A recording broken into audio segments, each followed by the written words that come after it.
Bonjour et bienvenue sur le podcast Boulie Miracle.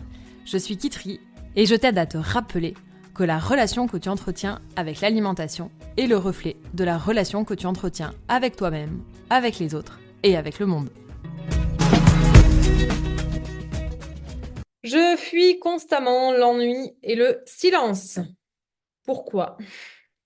Alors, tout simplement parce que l'état que l'on va trouver face à l'ennui, face au silence, quand on partage qu'on a peur de s'ennuyer, en réalité, on n'a pas peur de s'ennuyer, on a peur d'être face à rien, face au vide, face à notre état émotionnel par défaut. Personne ne fait de crise de boulimie, personne n'est addict à quoi que ce soit, s'il peut être en sa propre présence sans avoir besoin de la fuir.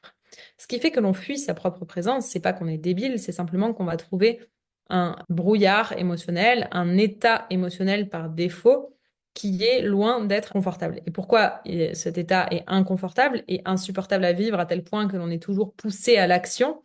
C'est tout simplement parce que notre système nerveux est en alerte et que l'on reçoit un melting pot d'émotions désagréables qui nous traverse et chaque émotion a la faculté de nous mettre en mouvement.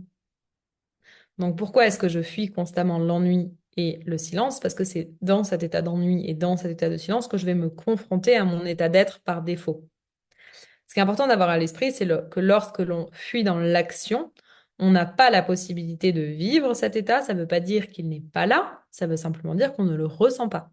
Pendant qu'on est en train de faire autre chose, pendant qu'on est en train de faire une crise de boulimie, pendant qu'on est en train de faire le ménage, pendant qu'on est en train de checker la liste des choses à faire pour se soulager de la pression, on n'est pas en train d'œuvrer sur son état émotionnel et donc, pas parce qu'on ne le ressent pas qu'il n'est pas là.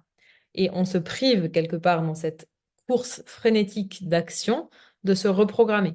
Pourquoi? Parce que si on pouvait être présent dans son corps quelques minutes ou quelques secondes par jour, ne serait-ce que ça, ben on pourrait envoyer l'information à notre système nerveux que l'on pensait être dangereux et qu'il ne l'est pas tant que ça, finalement on arrive à le traverser et à le vivre. Donc on se prive de se reprogrammer lorsque on est sans cesse dans cette hyperactivité et cette action. Bien évidemment que ça va demander un effort de revenir à la présence corporelle.